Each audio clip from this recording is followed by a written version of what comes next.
আন্তর্জাতিক অপরাধ ট্রাইব্যুনালে আজ সাক্ষ্য দেবেন জাতীয় নাগরিক পার্টির আহ্বায়ক নাহিদ ইসলাম।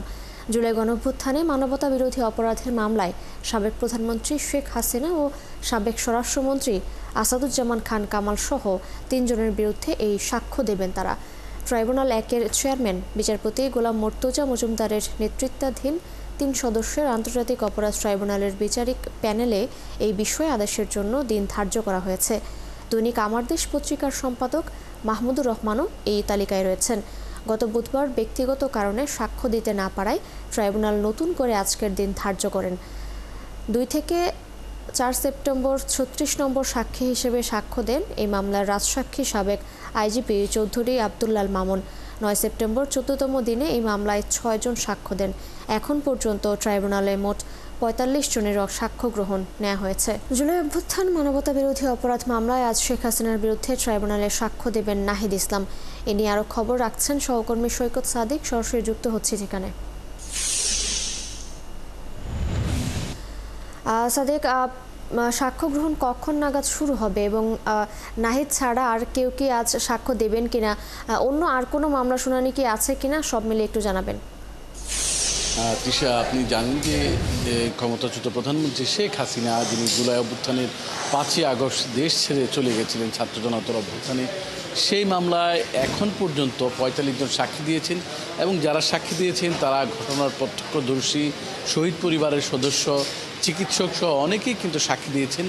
তবে আজকে 2 জন গুরুত্বপূর্ণ ব্যক্তির এই মামলায় সাক্ষী দেওয়ার জন্য কথা রয়েছে।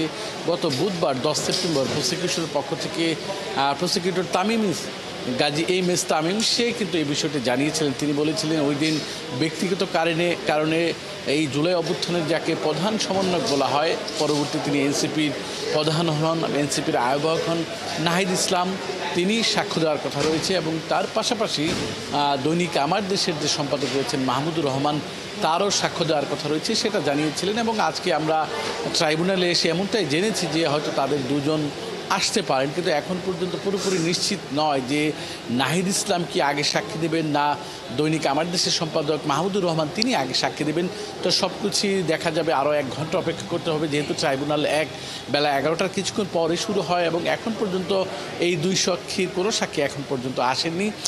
এর বাইরে যে বিষয়টা হচ্ছে যে সাক্ষী জবানবন্দি দেওয়ার পরও কিন্তু সাক্ষীদের জেরা করা হয়ে থাকে। রাষ্ট্রনিযুক্ত যে আইনজীবী রয়েছেন আমির হোসেন, শেখ হাসিনা ও আসাদুজ্জামান খান কামালের পক্ষে যে আইনজীবী, সেই আইনজীবী আমির হোসেন এসেছেন, তিনিও বিষয়টা অবগত হয়েছেন। এর বাইরে এখানে এই ট্রাইব্যুনাল 1-এ কিন্তু আজকে আরেকটি মামলা রয়েছে মিরপুরে জুলাই অভ্যুত্থানের ঘটনায় যে মামলাটি দায়ের হয়েছিল, সেই মামলা আজকে এখানে শুনানি রয়েছে। আর ট্রাইব্যুনাল 2 আপনি জানেন যে গতকালকে ট্রাইব্যুনাল 2-এ জুলাই অভ্যুত্থানের 5 আগস্ট আশুলিয়ায় যেই নির্মম ঘটনা ঘটেছিল, সেখানে যে ছাত্র জনতাকে হত্যার পর 6 জনের লাশ মরদেহ পুড়িয়ে দেওয়া হয়েছিল আশুলিয়া থানার সামনে, সেই ঘটনা যে মামলাটি দায়ের হয়েছিল, সেই মামলায় চিফ প্রসিকিউটর তাজুল ইসলাম গতকাল সাক্ষ্য গ্রহণের প্রথম দিনে কিন্তু সূচনা বক্তব্য উপস্থাপন করেন। তো সেই মামলা আজকে সাক্ষ্য গ্রহণ শুরু হবে, যার বিচারপতি নজরুল ইসলাম, ট্রাইব্যুনাল 2-এর চেয়ারম্যান। তো সব মিলিয়ে দুটো আদালতেই কিন্তু আজকে গুরুত্বপূর্ণ মামলা দুটি রয়েছে।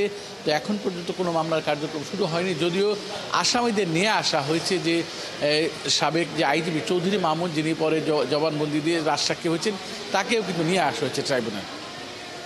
এখন পর্যন্ত এই হচ্ছে ট্রাইব্যুনালের সর্বশেষ তথ্য।